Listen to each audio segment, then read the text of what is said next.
আসসালামু আলাইকুম। প্রিয় শিক্ষার্থীরা, তোমরা কেমন আছো?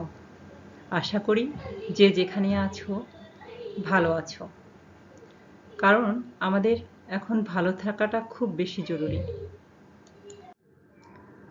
আমি আকলিমা আক্তার, প্রভাষক, অর্থনীতি বিভাগ, ঢাকা কলেজ।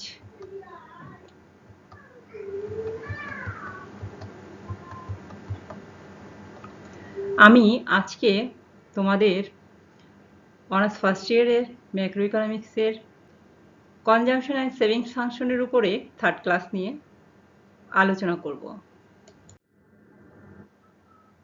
গত ক্লাসের আমাদের বিষয়গুলো কি কি ছিল তোমাদের কি মনে আছে?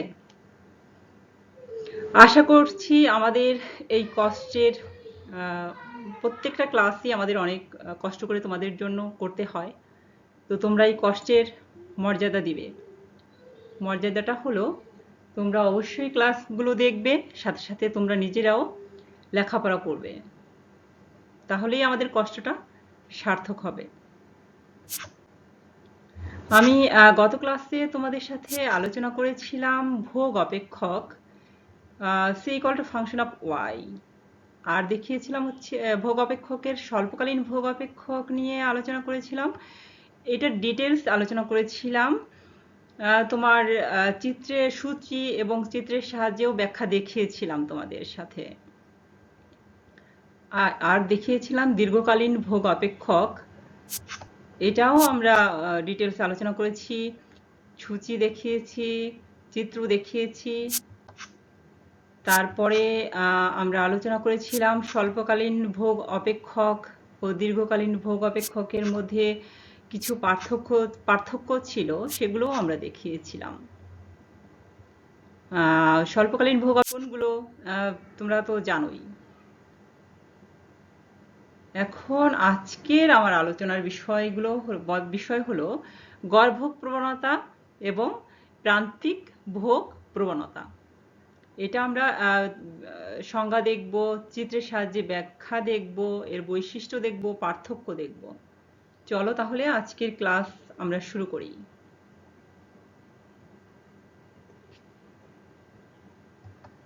গড়ভোগ প্রবণতা কাকে বলে?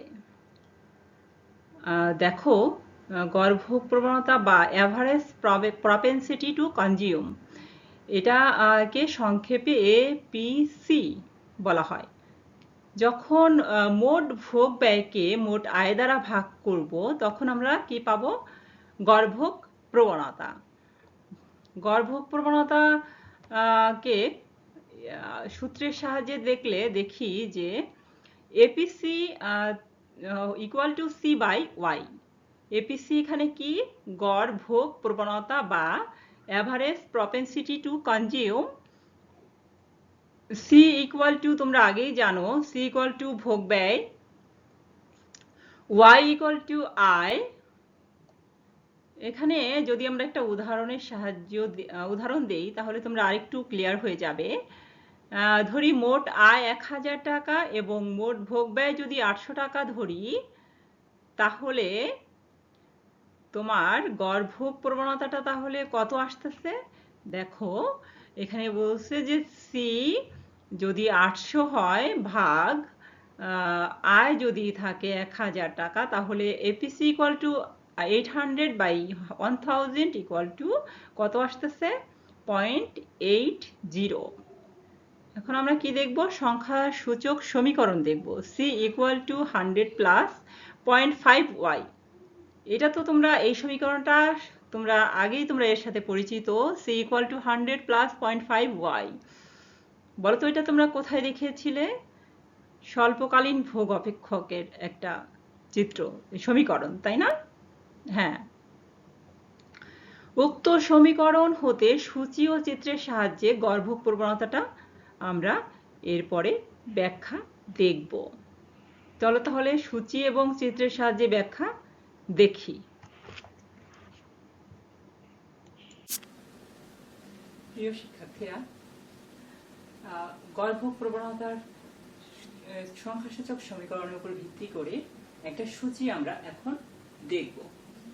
সূচিটিতে প্রথমে দেখানো হয়েছে আয় বা ওয়াই, গড় ব্যয় বা সি, গড় ভোগ প্রবণতা বা APC equal to C by Y, average propensity to consume.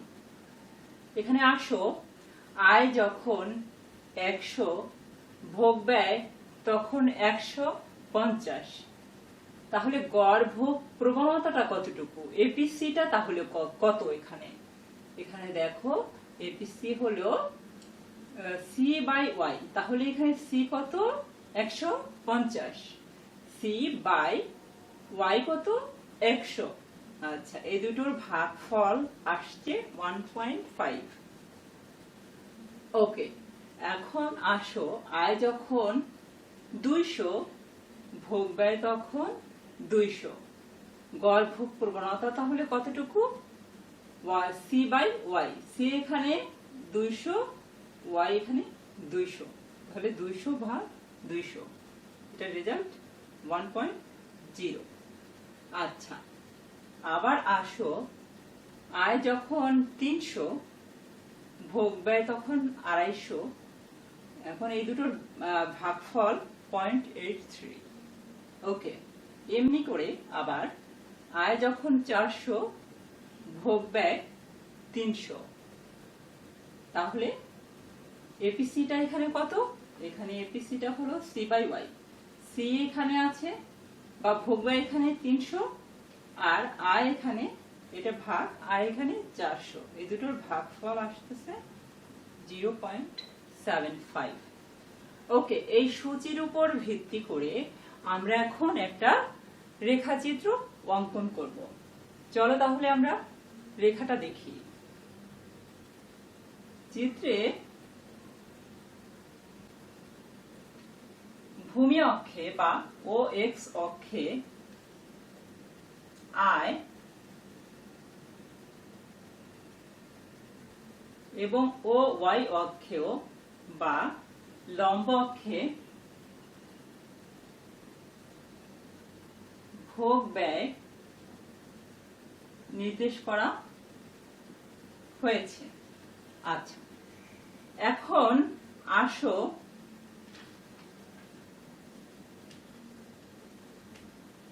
আমরা দেখব সিসি রেখা। সিসি রেখাতে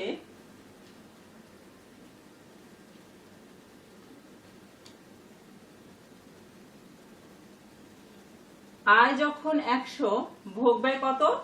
তোমরা অলরেডি আমার ক্লাসে দেখেছো, স্বল্পকালীন ভোগ অপেক্ষক এবং দীর্ঘকালীন ভোগ অপেক্ষক, এই দুটোতে তোমরা এর ব্যাখ্যা পেয়েছো। এখন দেখো, আমরা আয় যখন দেখেছি 100,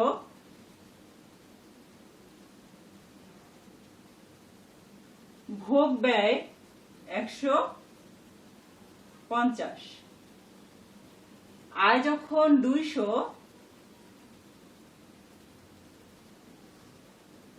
ভোগ ব্যয় কত? 200,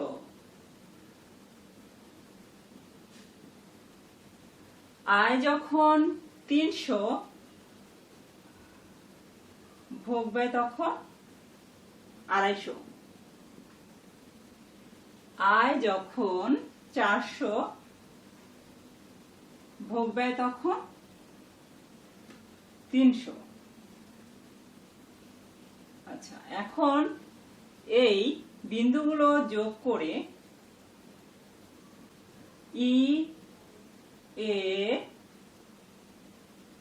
বি, ডি, এখানে C equal to 100 plus 0.5 Y. এখন দেখো, এই বিন্দুগুলোকে যোগ করে যে সিসি রেখা পাবো, আমরা জানি সেটাই হলো স্বল্পকালীন ভোগ রেখা। ওকে, এখন আমরা স্বল্পকালীন ভোগ রেখাটা পেলাম, তাহলে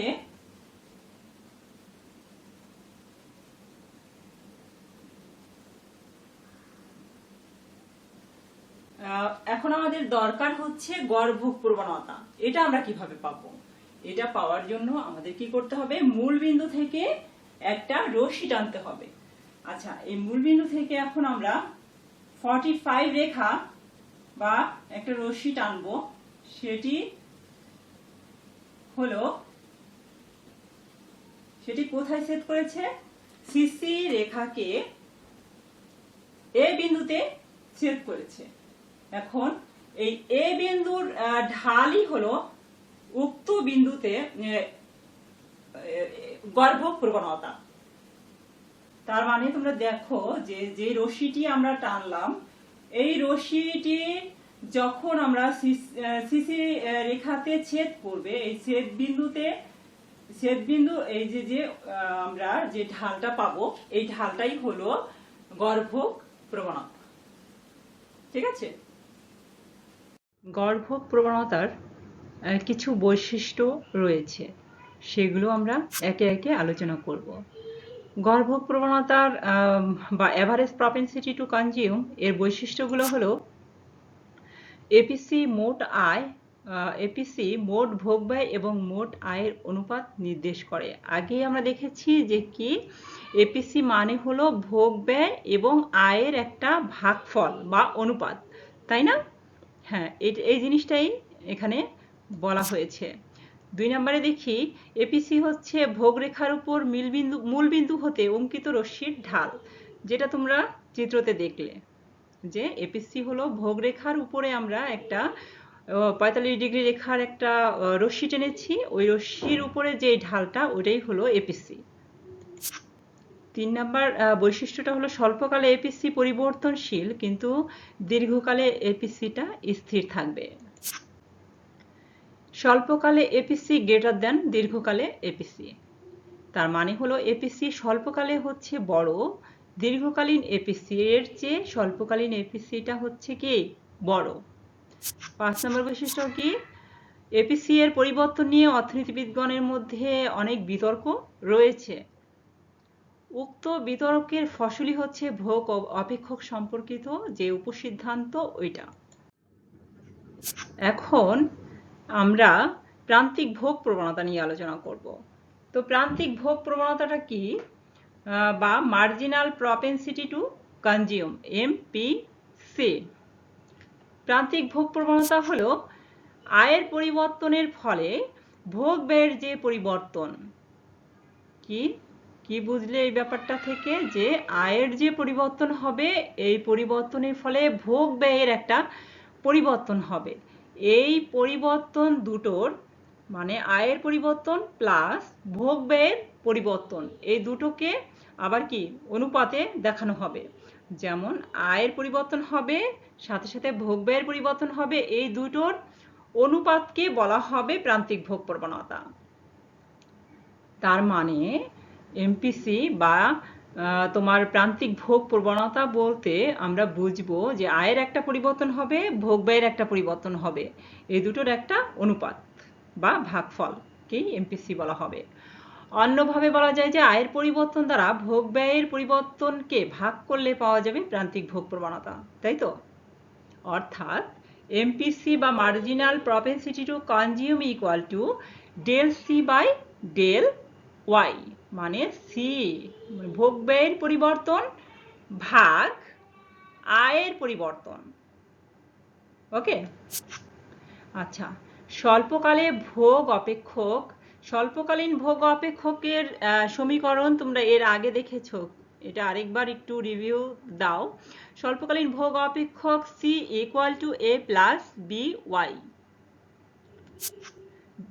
এমপিসি তাহলে এখান থেকে কিভাবে বের করবে? এমপিসি বের করার নিয়ম হলো MPC equal to del C by del Y কে আমরা এই যে পরিবর্তনটা দেখছো, এই পরিবর্তনটা তোমার del C by del Y, এটাকে ডি ওয়াই এর সাপেক্ষে যদি আমি ডিসি কে অন্তর্কলন করি তাহলে কি পাবো?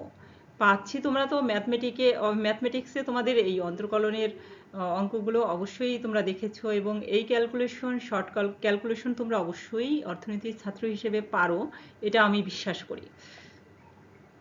তার মানে ডেল ওয়াই এর সাপেক্ষে ডেল সি কে আমি অন্তর্কলন করব। এটা অন্তর্কলন করলে কি আসতেছে? তোমার স্বল্পকালীন ভোগ অপেক্ষককে আমি যদি এই অন্তর্কলনটা করি তাহলে ডেল ওয়াই কে যদি আমি সিটাকে যদি আমি অন্তর্কলন করি তাহলে আসতেছে তোমার এখানে এ 0 প্লাস ওয়াই এর সাপেক্ষে যদি বি ওয়াইকে করি তাহলে এখানে শুধু থাকছে কি বি, তাই তো? বিটা স্থির থাকছে। আচ্ছা, এখন দীর্ঘকালীন ভোগ অপেক্ষককে আবার আমি প্রান্তিক ভোগ প্রবণতার সাহায্যে পরিবর্তনটা দেখাবো। C equal to B Y, এখানে MPC equal to DC by D Y. এই যদি আমি বি ওয়াইকে অন্তর্কলন করি তাহলে ডি ওয়াই এর সাপেক্ষে যদি আমি বি ওয়াইকে অন্তর্কলন করি তাহলে কি আসতেছে, এই ওয়াই বাদ গেল, এখানে শুধু থাকছে বি, যা বিটা হলো স্থির। অর্থাৎ স্বল্পকাল ও দীর্ঘকাল উভয় ক্ষেত্রে কি হচ্ছে, এমপিসিটা সমান হচ্ছে, তাই না? কে দেখতে পাচ্ছ?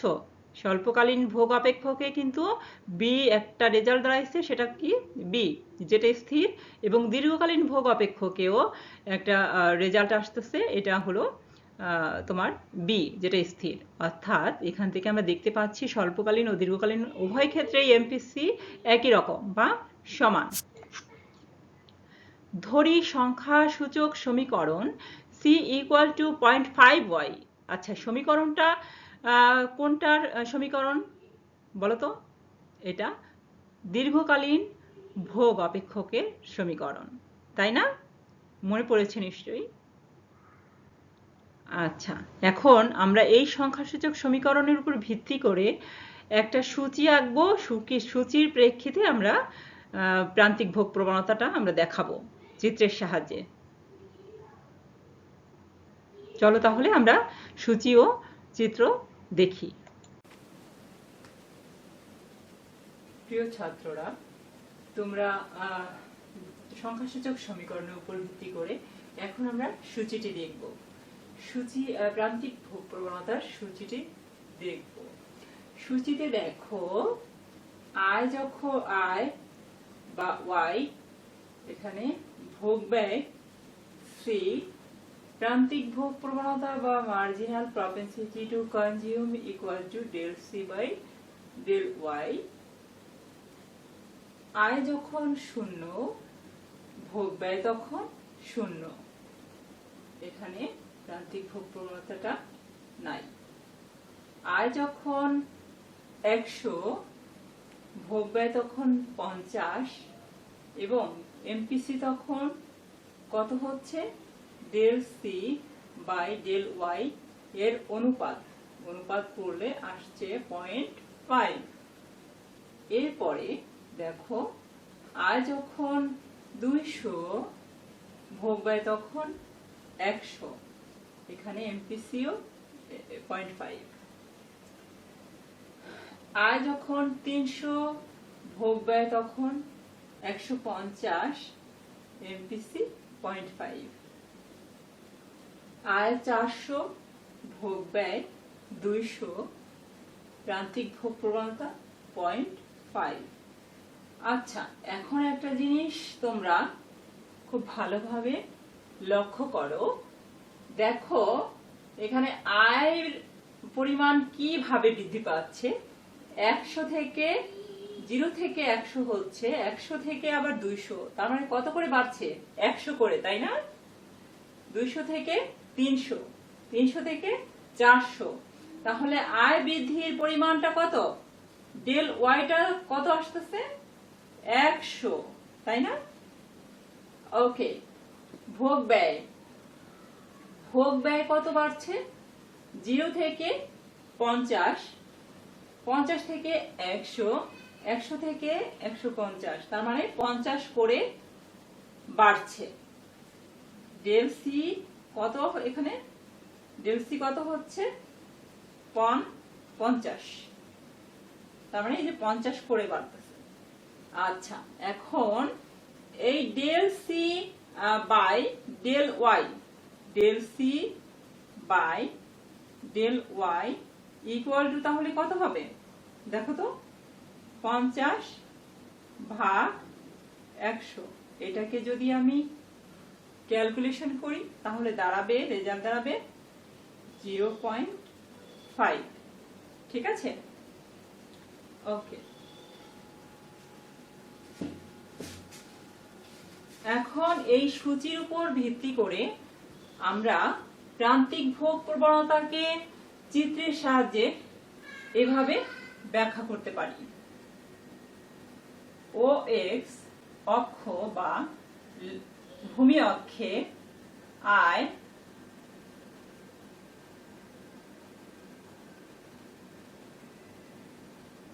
এবং লম্ব অক্ষ বা ও ওয়াই অক্ষে ভোগ ব্যয়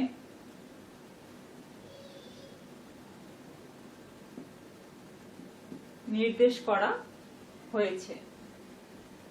এখানে একটা জিনিস তোমরা খুব ভালোভাবে যদি লক্ষ্য করো, দেখবে আয় যখন শূন্য তখন ভোগটাও শূন্য। এটা এই ধারণাটা কোথা থেকে আসছে বলো তো?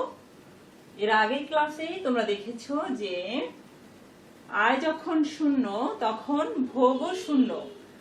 এটা হলো আমরা দীর্ঘকালীন ভোগ অপেক্ষকের চিত্রের সাহায্যে আমরা চিত্রে দেখেছিলাম যে আয় শূন্য হলে ভোগ শূন্য হয়ে যায়। আচ্ছা, আয় যখন 100 তখন ভোগ কত? 50। আয় বেড়ে যখন 200 তখন ভোগ 100। আয় বেড়ে যখন 300 তখন ভোগ 150।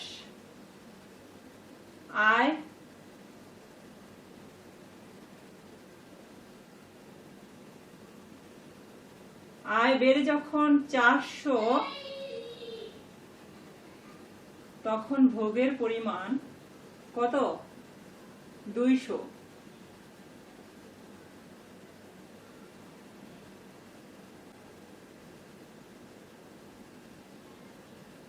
এ বি ই ডি এই বিন্দুগুলোকে যদি যোগ করি তাহলে যে রেখাটি পাবো এইটি হলো দীর্ঘকালীন ভোগ রেখা।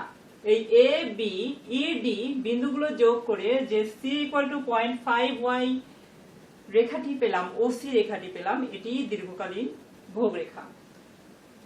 আচ্ছা, এখন আমাদের দেখার বিষয় কোনটা?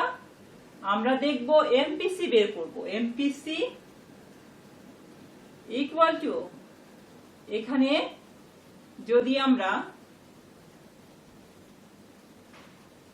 এই ঢাল বের করি, ওসি রেখার উপরে আমরা যদি ঢালটা বের করি তাহলে এখানে একটা এম বিন্দু নিব, এম বিন্দু। তাহলে ঢালটা কতটুকু আসছে শিক্ষার্থীরা একটু খেয়াল করো। ঢাল আসছে বিএম বাই এ এম, এটি তো ঢাল, তাই না? এই বি বিন্দুতে আমাদের এমপিসির পরিমাণটা, ঢালটা হবে বিএম বাই এ এম। এখন এটা বিএমটা হলো del C by del Y, এই পরিবর্তনটা, তাই না? তাহলে ডেল সি কতটুকু পরিমাণ আছে এখানে? দেখো ডেল সি আছে হচ্ছে তোমার সি এর পরিমাণ কত করে বাড়ছে? 50 না? এখানে কিন্তু ডেল সি হলো 50 আর ডেল ওয়াই হলো 100। তাহলে কত পাচ্ছি? 0.5। এটি এমপিসি বা মার্জিনাল প্রপেন্সিটি টু কনজিউম, প্রান্তিক ভোগ প্রবণতা। বি বিন্দুতে যে ঢাল ব্যাখ্যা করার মাধ্যমে বা ঢাল দেখানোর মাধ্যমে আমরা এমপিসিটা পেলাম। প্রান্তিক ভোগ প্রবণতার যে তোমরা চিত্র দেখলা, এই চিত্র থেকে তোমরা কি কি বুঝতে পেরেছো বলো তো? এই চিত্র থেকে আমরা এই জিনিসগুলো দেখতে পাই। প্রান্তিক ভোগ প্রবণতা ভোগ ব্যয় ও আয়ের অনুপাত নির্দেশ করে, তাই তো? একটি ভোগ রেখার ঢাল হতে এমপিসি নির্ণয় করা, ভোগ রেখার ঢাল থেকেই তো আমরা এমপিসি নির্ণয় করলাম, তাই না? যে বিএম বাই এম, তাই না? এভাবেই তো আমরা এমপিসিটা নির্ণয় করলাম। এমপিসি এর মান 0 হতে 1 এর চেয়ে ছোট হয়। এমপিসি এর মানটা কি হচ্ছে 0 থেকে ছোট কিন্তু 0 থেকে বড় 1 এর চেয়ে ছোট হয়।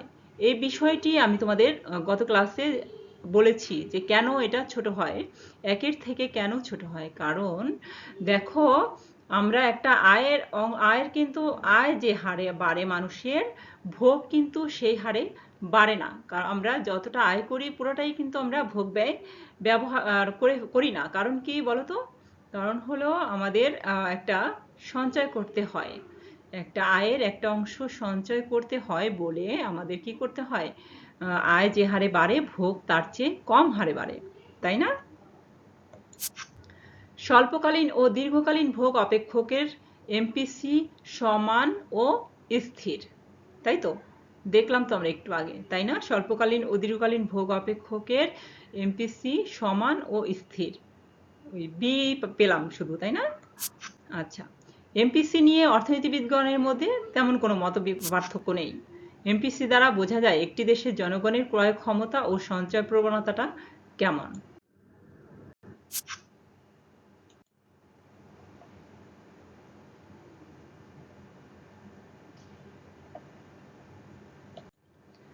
প্রিয় ছাত্ররা, এখন আসো গড় ভোগ প্রবণতা ও প্রান্তিক ভোগ প্রবণতার মধ্যে কি কি পার্থক্য তোমরা পেলে বলো তো, কি কি পার্থক্য তোমরা পেয়েছো?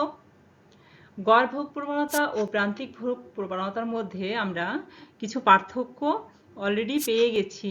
যদি আমি এখানে তোমাদেরকে দেখাই তোমরা সহজেই এই জিনিসগুলো বুঝতে পারবে। মোট ভোগ ব্যয় এবং মোট আয়ের অনুপাতকেই তো এপিসি বলেছি, তাই না? যে মোট ভোগ ব্যয় এবং মোট আয়ের যে ভাগফল, এটাকে আমরা এপিসি বলেছি। আর এমপিসি কাকে বলেছি? যে ভোগ ব্যয় ও আয়ের পরিবর্তনের অনুপাতকে, তাই না? দুইটার অনুপাত, দুইটার পরিবর্তন প্লাস অনুপাত। ভোগ রেখার উপর মূলবিন্দু থেকে অঙ্কিত রশ্মির ঢালই হচ্ছে এপিসি, আর এখানে ভোগ রেখার ঢাল হতে এমপিসি পাওয়া যাচ্ছে ভোগ রেখার ঢাল থেকে, আর ভোগ রেখার উপর অঙ্কিত রশ্মির ঢাল হলো এপিসি। স্বল্পকালে এপিসি পরিবর্তনশীল কিন্তু দীর্ঘকালে এপিসি কিন্তু স্থির, তাই না?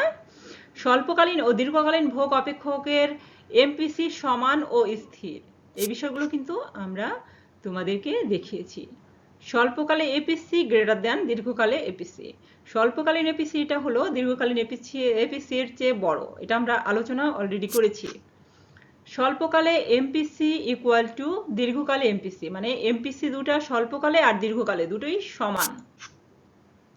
এপিসি এর মান অসীম হতে 0 এর মধ্যে অবস্থান করে। এপিসি এর মানটা অসীম থেকে 0 এর মাঝামাঝি থাকছে। আর কি, এমপিসি এর মানটা 0 থেকে বড় কিন্তু 1 এর চেয়ে ছোট, তাই না? 0 less than MPC less than 1। APC এর পরিবর্তন নিয়ে অর্থনীতিবিদগণের মধ্যে মতপার্থক্য রয়েছে, তোমরা জানো। আর প্রান্তিক ভোগ প্রবণতা বা এমপিসি নিয়ে অর্থনীতিবিদগণের মধ্যে তেমন কোনো মতপার্থক্য নেই। জনগণের আয়ের কত অংশ ভোগে ব্যয় করে তা এপিসি থেকে জানা যায়। জনগণের বর্ধিত আয়ের কত অংশ ভোগে ব্যয় করে তা হলো এমপিসি থেকে জানা যায়, তাই না? ধন্যবাদ তোমাদের সবাইকে ধৈর্য সহকারে আমার ক্লাস মনোযোগ দিয়ে শোনার জন্য। ভালো থেকো, সুস্থ থেকো। আমি পরবর্তীতে সঞ্চয় নিয়ে তোমাদের সাথে আলোচনা করব। তোমরা অবশ্যই সাবধানে থেকো।